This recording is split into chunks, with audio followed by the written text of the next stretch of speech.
In this episode, we're going to be talking with Meg Corso of Exclusively BA to find out where small businesses can start with their social media right after this.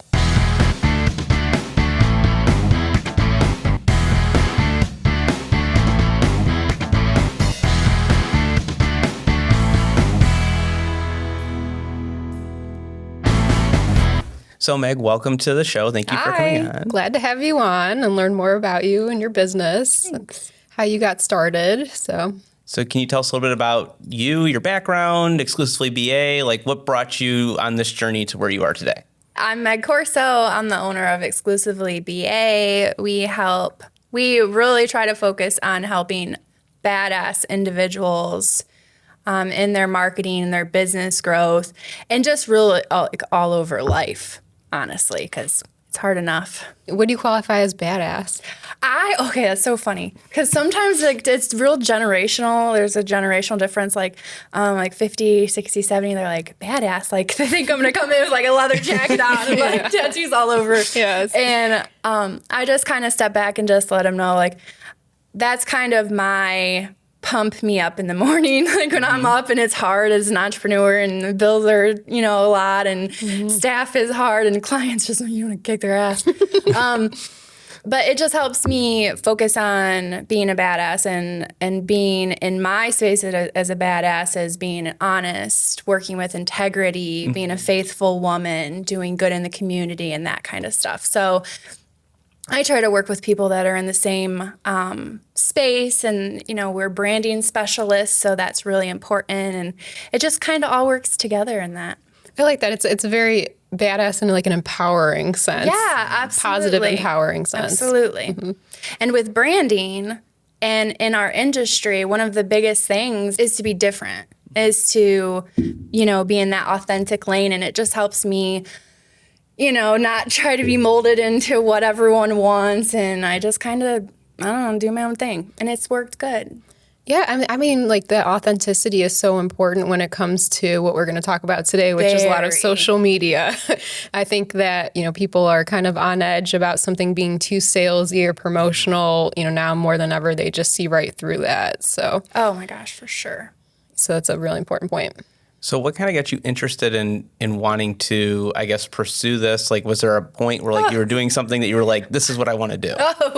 Well, I was a bartender for years. I didn't go back to college till I was about 25, 26. And I wanted to own this boot, scoot, and boogie out where I live because I live like kind of out in the sticks, right? Mm-hmm. And so I knew part of that business and a very important part of that business was the marketing piece of it and the branding piece of it. So I went to school for visual communications, and in that space, I worked for a couple nonprofits. My life changed, and my family came into some personal. My dad was addicted to drugs, and there was a recovery, and I went to this nonprofit world, and my life changed substantially. My faith was strong. And I stopped drinking, 5 years ago. So I was at this nonprofit. It's called Common Ground, and they practice conscious living. And it was just a life-changing experience. And so in that internship, I learned about media and social media and the experience and telling stories. And it just kind of led me to where I am now. I love that. I know it's a weird story. No, It's a very powerful story. It is powerful. Yeah. That's what happened. No, I think that's a very powerful personal story and kind of a testament to how seriously you take, what you do now and what it means to you. Absolutely. Yeah, it's really important. And especially, the community piece of it and just trying to be, I think, a good Christian woman and trying to help people and stay in that space. And so it all works together. So your business is out in Berlin Heights. Berlin Heights, a big 700 person village. Yeah. So are you from that area originally? Did you grow up out there? Or yeah, we've always kind of tried to stay away from the hustle and bustle, and we're four-wheeling, river fishing, hunting kind of people, so it works really nice. And the reason I was kind of asking, and I was wondering, just looking at your website, looking at your social media, you could tell there's a lot of passion you have for the businesses in your area. Yeah. And I think that's why we really we're excited to have you on, was to talk about too, these other businesses that like maybe are going through similar struggles that are watching this right now? Yeah, I mean, there are neighbors. There are neighbors, there are friends, our families, you know, the people that I went to school with, it's their parents, it's them. So I think that there's that responsibility to make sure that we take care of them well. And that helps drive our passion, right? That helps us do good, them do good, and it's a win-win for everyone. It's a really awesome attitude. Yeah. I like it. I mean, I don't have it every day, but you know, like those are the days where you're like, okay, you're a badass. You got this. You can do this. You're doing this for a good reason. And yeah, it's just a driving force. Well, I think it's great because I think one of the things a lot of people forget about, and what I love about like how you're saying, like, you know, it's your neighbors, it's your family, it's friends, and like as everybody does good in an area. And I think this is like so often forgotten, but as companies all succeed together, everybody lifts everybody else up. And there's so much, and I mean, we've seen it in our space. I'm sure you see it in yours. Like there's so much competition. It's like, if we all just kind of work together, it's great because everybody can like survive and thrive through, you know, there's enough work for everybody. Yes, there really is. And that is a very unfortunate thing. And I mean, I struggle with that too. I have a lot of that. I mean, we all do, right? Yeah. But it's important to, you know, keep going on with your integrity and doing what you know is right and not letting those other people bring you down. And honestly, in the long term of things, it all works itself out. Mm-hmm. So those people, you know, I just give them a little extra love. Just, you know, I just don't stoop to their level and I just keep on kicking butt and it all comes back, you know. It's a great attitude to have. Yeah. Thanks. Sure. I have a great attitude. It is. I don't know. It's a great attitude. It's true, though. It's a good way to look at it. It is. And it's hard. Sometimes I think it's hard to stay positive, kind of going into what we're discussing today, which is one really powerful way for small businesses to grow is using social media. It's kind of a necessity now. In addition to your web page, it's like if you're not on social media, you kind of don't exist, you know, at least on some platform. Plus, it's a great, you know, it's a missed opportunity to otherwise be engaging more people about your business. So as you're, you know, trying to live out your mission to help these small businesses grow around you, you know, and you have that conversation about social media specifically, I guess maybe share why, you know, what you tell them about why it's important to be on there and kind of, you know, how they can start thinking about where to get started. Because I know it is hard for people to find the time and it can be overwhelming for an already, you know, wearing a lot of hats as a small business owner. With business, with that in particular, with social media and this digital space that we're in and this change and it's definitely back again to the generations. And I hate to say that, but how old are you guys? We're in our mid-30s. Yeah. Mid-30s? Okay, I'll be 37 this year. So a lot of clients that I work with that are above us, you know, they weren't raised with a computer. They are in this space and they're so overwhelmed and they don't want to get on video and they run from you when you try to take a picture of them. Like, you know, they're uncomfortable with it. Now then you go to our 30s and we're like, or whatever. And then you go to 20s and they're like, you know, it's even easier for that. Yeah. But I think what people fail to understand in that space, and even depending, it doesn't matter what age you are, on social media or in the digital space at all, if someone's talking to you or connecting with you, it is literally as if they're coming into your office. So I think that is missed a lot because people are like, oh, it's, you know, it's social media, but it's really a huge opportunity to connect with your customers and cultivate that relationship and give them space and enjoy them and love them. And I always tell people it's like, well, especially when I first started, because I didn't really know how to say it, but I'm like, it's kind of like just giving everyone just a big hug. I mean, realistically, that's what it is. You know, you got to do good and give to them and just be kind and offer good customer service. And it's the same thing as it was 50 years ago with these businesses that didn't have to do social or they weren't on the internet, you know, that you still had to have good customer service. And that is the same thing in the digital era too. One thing I think that's really interesting because how you're putting that, and like, I'm stealing this from somebody and I don't remember where I got it from, but they talked about, but they talked about how like social media really what it did is it allowed, companies that were before, like maybe like, let's say, for example, somebody that's out by you in Berlin Heights, and then we're here in Cleveland right now, so it's about an hour. So like what it was doing was, it was making it where taking that hour distance, and it's like basically bringing everyone back to a small town again, because everybody can connect and can communicate. Nice. And this is where it's like so valuable to have like good Google reviews and things like that, because in the past, like if you were living in Berlin Heights and like say somebody didn't like working with you, like everybody in the town knew. Like, oh, that person's not good to work with. And then you have to like, know. but like now, like, I feel like it's even larger where it's like, if you're not doing good out there and somebody from Cleveland, like, let's say they're looking to hire somebody out there, and they can look at those Google reviews and be like, oh, they're not good to work with. You know what I mean? So it's almost like it's bringing everything. It's interesting too, because we have had, when I first started, I was less picky. We always try to be picky with who we work with, because when it comes to social media, even if you have the best strategy and you aren't customer service focused, or you don't take care of your customers, it doesn't matter how much you spend in social media.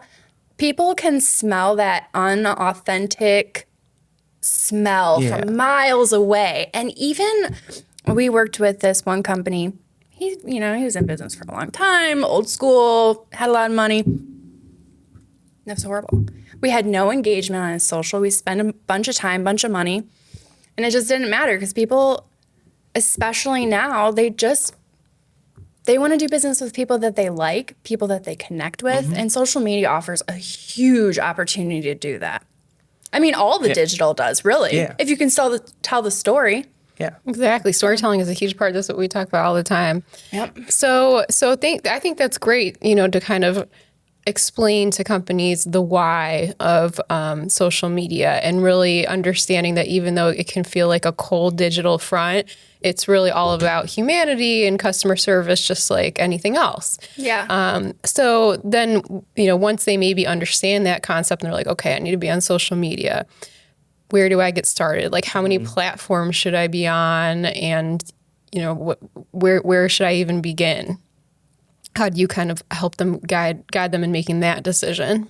I mean, any type of advertising or positioning is all based on who your audience is. I mean, realistically, even if you take out all the lovey-dovey crap that I say, it still is about that audience. So depending on who your audience is, what platforms they're on, that's pretty much the starting point of it.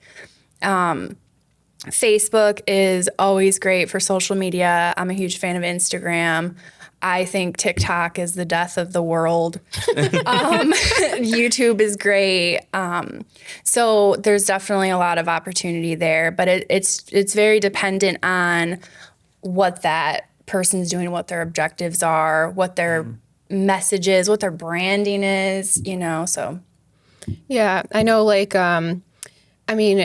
there's people of all ages on all different platforms, but, it does seem like Facebook is maybe a little bit like good for consumer, but it's maybe not where you're going to find the majority of like Gen Z and people in like their early 20s. Maybe that's they're more like Instagram. Facebook. Get me away from that. Yeah, for so sure. you can kind of think, in terms of age as one demographic if you're trying to find out where you are, where you should be. And then also, maybe if you're doing more B2B business, that would be more LinkedIn, and maybe considering other platforms like that. So maybe those are, some ways that people can start narrowing it down. Absolutely. And then how do you encourage people to start posting and thinking about where they can find content ideas? Oh my goodness. So I don't know. My best advice for this, and I'm not very good at a lot of things, but my best advice as far as content creation is to, first of all, be authentic. There's 3 P's, right? So you want to be purposeful, promotional, and personal.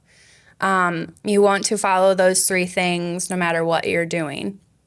And there's also this 80-20 rule. So 80% of what the content you push out should be indirect sales, right? Like no one wants to sit there on Facebook or Instagram or any of them, I don't care what you're on, and just be like totally drilled with sales. Like no one cares. So that 80-20 rule is really important. Beyond that, I always start people off with creating categories, which we call pillars. Pillars are basically the foundation that holds up your house. And without those pillars, you're crashing down. So you really need to establish those. And those pillars are dependent on what you're doing. But they're simple, right? Like, okay, services. What are my services? That can be one pillar. What am I doing in the community? That's another pillar. Dog of the day. Like, there's a lot of things you could do, but establishing those and understanding those and having those somewhere when you go to look back at what you're doing, having some kind of a plan, that really helps people be effective because it's so overwhelming. Like if you go day to day and you're like, oh, what am I going to post? I know I got to post today, but what am I going to post? If you have those pillars in order, you just rotate through them. And it really takes, a lot of pressure off of entrepreneurs or managers that are doing it. And then the other thing is just batching that content. Just take some pictures. Go get some pictures from a photographer. Go get some video content. Pull your series out in it. So there's a lot of cost-effective ways to do that too. But yeah, I mean, you have to have fun with it too. Because if you don't have fun with it, you're not going to want to do it. And if you don't want to do it, hire someone else to do it because you still need to do it. But you want the life sucked out of you. It's funny because like you saying that like last year, like my big goal was like, we're going to post more on social media. Like we need to post more on social media. And so like, I kept trying to hold myself accountable. Like Kathie and I would get together every quarter and like talk about like marketing and sales. And I was like, I'm going to post. And it just like went through like a whole year. I'm going to post. And then posting. And then eventually I was like, okay, like at like the fourth quarter, I'm like, I'm not posting. Like we need to find somebody, hire somebody. Like this is just like a dream of mine that I'm going to do this and it's not. Yeah. So that's worked well for us. But it kind of seems like those pillars are almost like little buckets of messaging that you can pull from that you want to keep hitting on. Maybe you want to keep hitting on your services. Maybe you want to keep hitting on what you're doing in the community. Maybe. And so those are different like buckets that you can build content ideas from, it kind of sounds like. Yeah, I think branding is very undervalued. And I don't think a lot of people understand what that is. But there is a lot of business out there. Connecting with the right people at the right time is really where that value comes in. And you can do that if you're strategic in your content and what you're putting out there. Can you talk a little bit too about like, because I feel like as you're like talking about like coming up with the plan, which I think is like super important. And I know like we've had a lot of people on that have talked about like planning. I feel like that always comes back to that, but like, and it's a big deal. And I think that like it gets overlooked because I think people see success and they just think like they don't realize the amount of planning that went into that success. Yeah. But like, can you even talk about like, I just hear this person in the back of my head being like, I posted like last week 3 times and nothing happened. So like, it doesn't work. Like, can you kind of like address that? Cause I know that person's watching and they're probably like, social media doesn't work. Social media does work. Social media is a beast. It is a beast.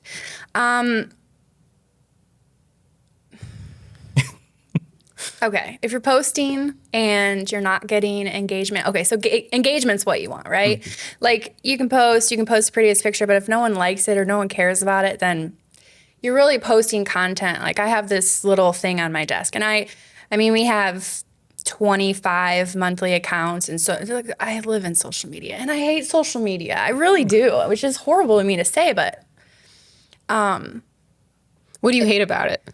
That makes you still, but you're still doing it. I hate what it does. I shouldn't get into it. Well, I think a lot of people have that. I'm the same way sometimes. Yeah. Like I'm not always the biggest user of social media. There are, even though I know how powerful it is, like on a business level, sometimes I'm not there personally. So I think a lot of people think that way. So how, can you talk about that a little bit and how you get around it? Yeah. It's tough. I mean, you have to definitely put those boundaries in place. But you can do things good or you can do things bad. And I say that and people are always like, well, what do you mean by that? And I'm like, well, marketing, think about, what's a good example? Think about the cigarette industry, right? Like, okay, marketing is powerful. You can really do some powerful things with marketing. But you can do powerful things with marketing for not the right reasons. And I just think that social media is the time suck of all time sucks. For personal and business, it is. I'm not saying I don't get on. So I look at social media all the time. I also sit there and I'm like, oh my gosh, I got to stop looking at social media all the time. I got to get off Instagram. There is this, it's just this space that it's overwhelming and it's hard for entrepreneurs. Like we have 17 million different hats that we're doing. We got to worry about paying our electric bill, and we have to worry about taking care of our clients. And then we have to worry about, at the end of the day, posting on social media.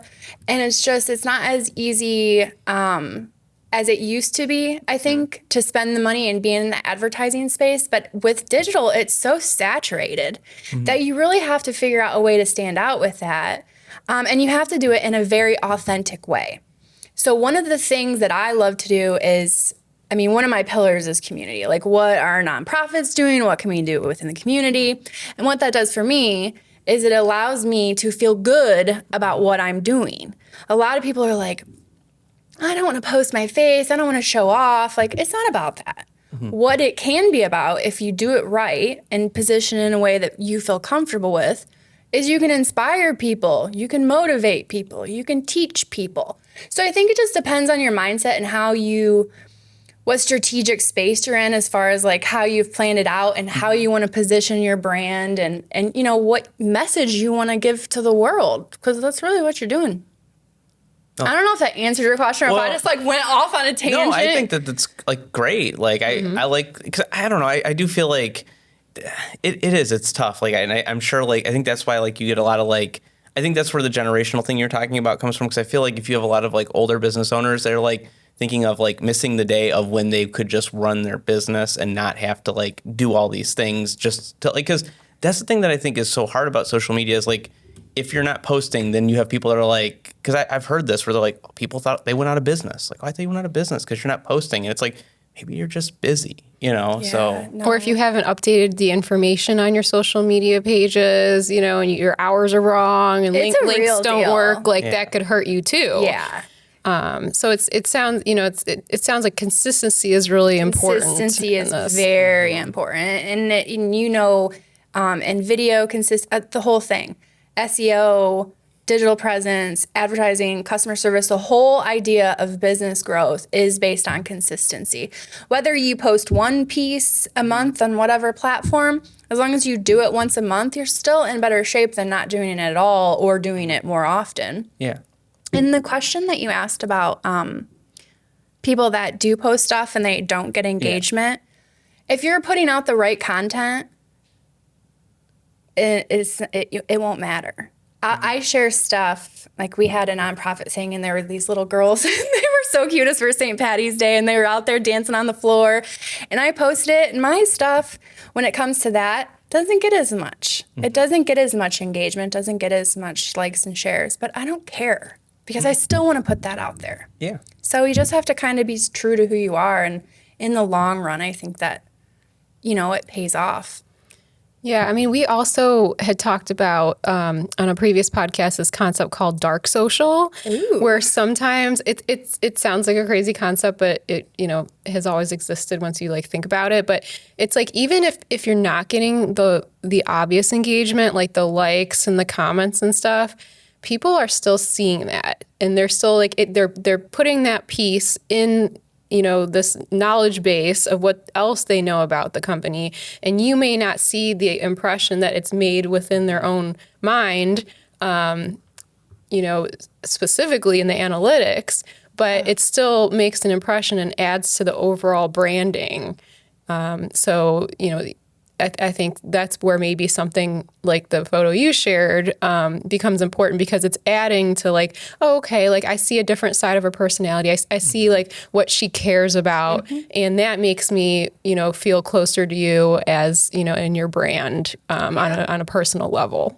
Yeah, it's the overall, right? It's the overall image. So someone's going on my social media, they may not have seen that video or cared about it. But if someone's researching me, a client or a community organization, it does tell a story. And collectively, those things are important. Yeah, that makes sense too. I was thinking about this the other day because like that whole concept, like I feel like we scroll so fast, like, and that's the thing, like, because I've passed people's content and like I didn't like it because I was just scrolling, but then like you run into that person, they're like, oh yeah, I did X, Y, Z, and you're like, oh yeah, I saw that, but then you're like sitting like, I don't think I liked that when I saw it. You know what I mean? But I liked it in my mind. Yeah, like, you know, and I feel like that's maybe what that is, and like that connection that you're talking about, like, you know, people see what the thing you posted and they're like, you're more than just a marketing business trying to sell marketing services or trying to help businesses. Like, you're a human being and you care about your community, and I think that's what comes through and stuff like that. It does, and honestly,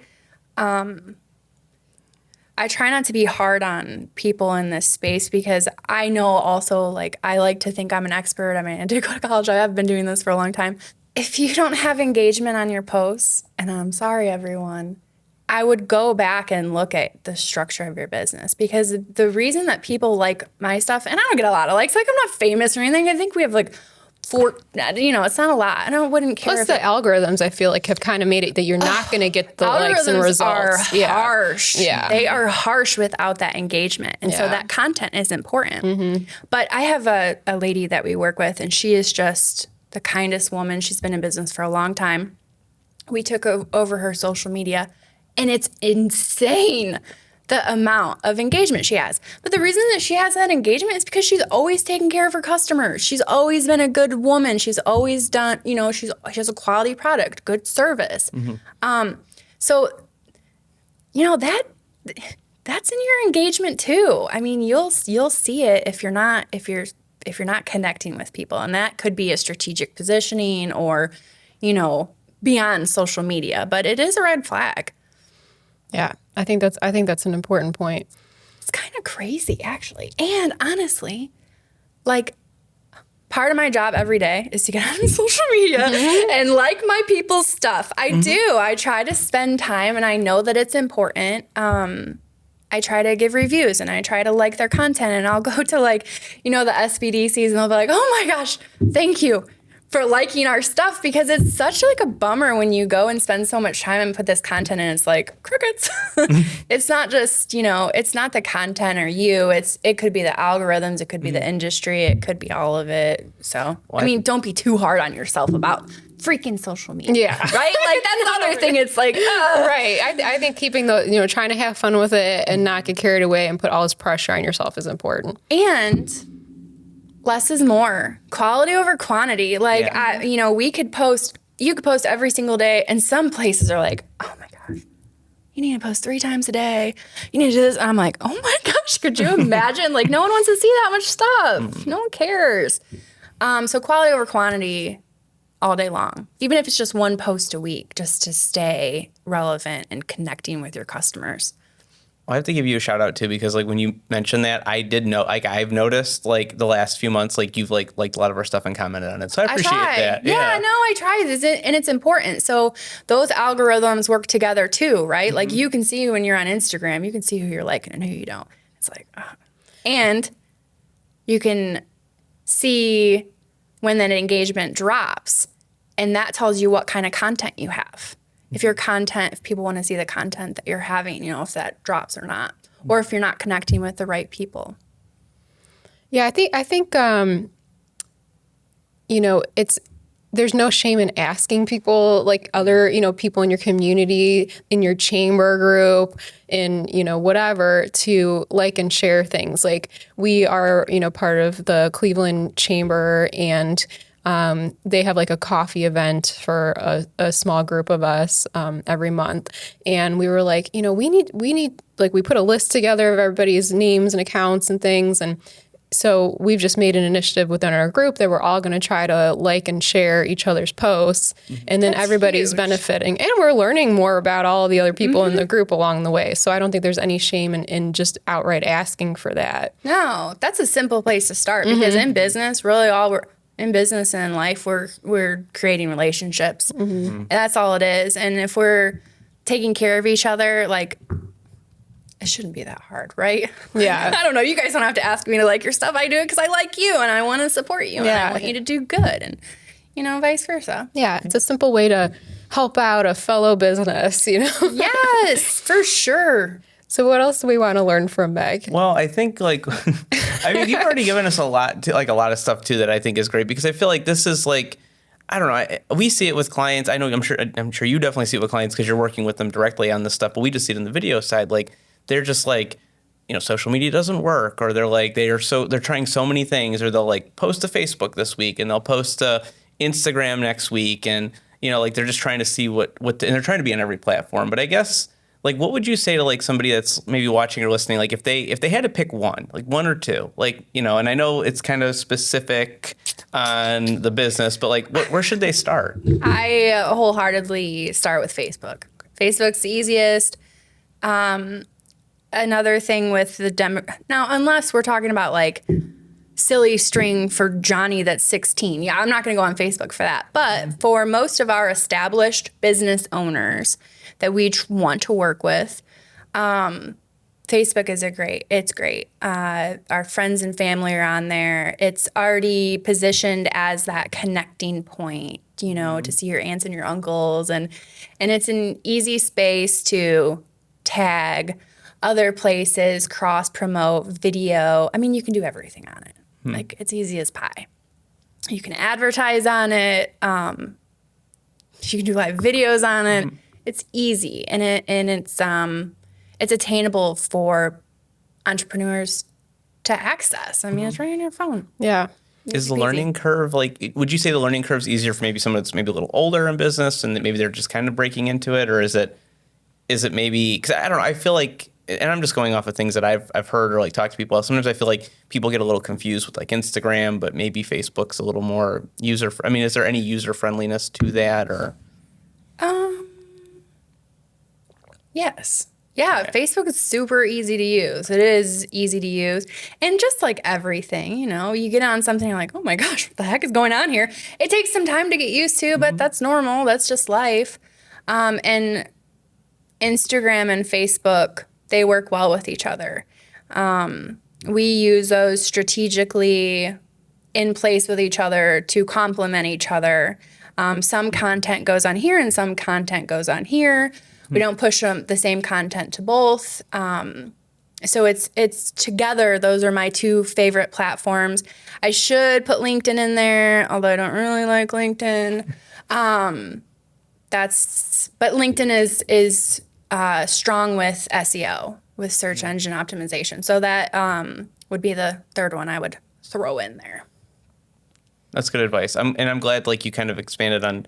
I just feel like like we really like, to your point, like we want to help the people that are watching, like give them some actionable advice, and that's like our main goal with the podcast, like educate people to like be able to do better, make better videos, or market themselves better, or learn from each other. So I thought, or just give themselves a break. Yeah. Like, right? Do you know though what the biggest social media platform is? YouTube? It is YouTube. Oh, wow. Yeah, it is YouTube. Yeah. And it's a hoss. Like, it's a powerhouse. It's not going away. That's a good platform to get into. From my audience and my demographic and who I work with, that's like an end goal. Like, that's where you want to be, right? So you guys are doing a great job, and you offer a huge benefit to people in your space that are looking for that, because it's big. Well, I only said that because I know it's the second largest search engine, because it's how crazy. Yeah, so I figured, well, it makes sense. So how do you see now? To me, like that takes a little more effort than posting something, just on Facebook. Yeah. It definitely has to be. It definitely has to be video content. So what are some things you're seeing? Some very approachable ways for small businesses to use video on YouTube? Like, what are some different types of videos they're posting, and how are you seeing them use that? That's a tough space on my end. Like, I think it would be dependent on the business itself, obviously, and the industry you're in, because we have like nonprofits. I work with like HVAC companies and stuff like that. You can use that space, and it just has to be dependent on your objectives and what you're trying to do. That might not be a great space to spend time for an HVAC company, but for a city, municipalities, organizations, nonprofits, teaching, schools, all of that. I mean, that's a big space. I would say you just really have to partner with people that you can trust, that have your back, that are going to offer you and guide you in those spaces. And like you said earlier, like, I don't need to do all of your video, but I want to help you create that content. And then we can mix our pieces in there. And just being like, I don't know, having some like flexibility in your content, right? Because it's important. Like you guys might do a video, but I'm sure that you probably segment it out, and help them and let them know when to use that. Yeah, when maximize to post it. Yeah, because you see that very often. Like, let's get this video, and it's a bomb ass video, right? Like it's so good, but you can take so many pieces out of that, and you can reposition it in different ways. And I think that's definitely a smart strategy to utilize your investment in that media. Yeah, that's definitely how that's kind of how we suggest to our clients is if we're going to come out for a half day shoot or a full day shoot, it's like how many pieces of content can we get out of this one shoot? Because it's like I feel like the client's very focused on like, well, we need an explainer video, or we need a testimonial video, or we need a product demo, and we're like, okay, cool. Like it's going to be expensive to have 4 people come out and set this all up and do all this. Like, what if we were able to squeeze instead of one 2-minute video, we could do like a 2-minute video, another video that's a minute and a half, a couple 30-second videos, and then you're walking away with like content that you can just continue to recycle and reuse. And I think to your point, like with YouTube, like one of the things that I don't think they're thinking about is like because of the search capabilities, like I've heard of companies and I've heard through what different people have done that like videos they've created 6 years ago are still getting hits today. Oh, all day long. And that's the thing. Yeah, and it strengthens the brand as a whole. I mean, whether or not it was done then or now, it's huge. And repurposing that content, that's one thing that I always run into, like sometimes my clients are like, not the ones I work with anymore, because I'm like, okay. But like, you can repost the same picture. You can repost the same content. I mean, like, don't do it every day, but this stuff that we made 6 months ago, use it again. That should be part of your strategy. That should be part of the project when they're coming to do the video. Like, okay, yeah, you'll have this video, but let's quarterly, let's push it out. Let's push out this segment here, and you can really utilize your investments that way. It's a very smart way to do it. Yeah, that's a good point, because I feel like people don't realize I sometimes think it's like people think it's like a premiere, like the video premiered and they're like, okay, it's done. And it's like, but all the people that didn't get to see it, like. Yeah, because there is so much content out there. I mean, it does get lost. So chances are, people maybe didn't see it last time, or maybe, they take a look at it in a different way this time, even if, they do recognize it. So yes. And the platform changes, and like, I don't know, maybe a submarine just ran into the earth or something, and you just premiered this and nothing's happening with it. Like, you're able to reposition that and push that out and reuse it. And I just want to be creative and have fun with it. Yeah. And I think what's cool too is like, you never know, like when, like to your point, like even the opposite side of that's like, maybe like the submarine hit the earth and like people are like not paying attention, but like maybe you sell like, and now the earth is flooding, but you sell lifeboats. So now it's time to like throw that video back out there again. Sure. So it could be timely to like what's going on right now. Absolutely. Yeah. I mean, it doesn't get lost. It doesn't go away. It's not old news once you create that content. And then that's good for business owners to know, because I think that hopefully that will take some of the pressure off of them. So there's a lot of pressure out here, right? Like, oh my gosh. I know. I can't wait to take these heels off and just go home and put my sweatpants on, like, but I mean, that's what we got to do. It's the space we're in, but it's just, you got to be a badass. Yeah. And if you're not, just keep pushing, get your mindset going that way. Because I tell you, it really does help, though. Yeah, it does. Pumping yourself up. So we talked about a lot. Yeah. Can you maybe narrow it down to just like 3 takeaways? Like, what are the three most important things that you think we talked about today? Okay, number 1, be authentic. In anything you do, be authentic.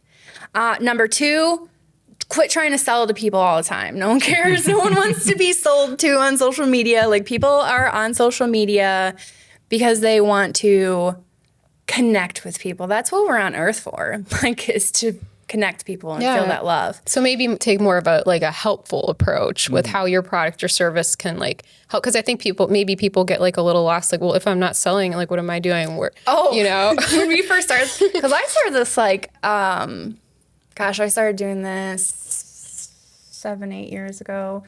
And when we would meet with the big wigs, they're like, they were disgusted by my I suggestions. Can't sell? Right? They're like, you mean that we have to post only 20% of what we do is promotional? Yeah, it's hard for people to get their heads around. It is, but that's just is what it is. But you can get that message in there through being helpful. Yeah, it's indirect, and it's if you go back to any principle of business, it's give, and then when they're ready to give back, they will, and that's really all it is.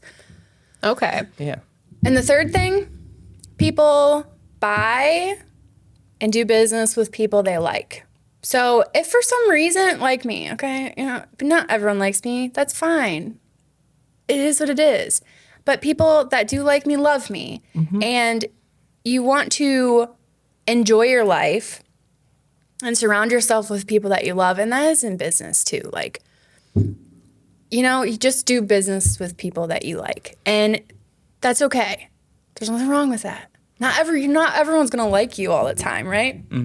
What I like about what you said with those 3 takeaways is they're not specific to social media.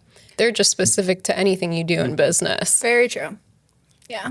What I really liked about when you were saying like not everyone's gonna like you, and this I think kind of goes back to like YouTube. Like everyone's always amazed that there's like so many different YouTube channels and like so many different, and like how can there be another YouTube channel starting for cooking, or how can there be another one for fitness? But like the way that I was always taught and the way that I kind of learned it was like people, they identify with people that they like. They identify the way people, everyone has their YouTuber they like. I like this person because they explain it this way. You don't even want to know who I like on YouTube. Who do you like on YouTube? Oh my gosh, it's so bad. This guy, his name's Badland Chugs. He chugs these big drinks. My nephew got me hooked, and he always sends me these freaking videos, and I always watch them. It's ridiculous.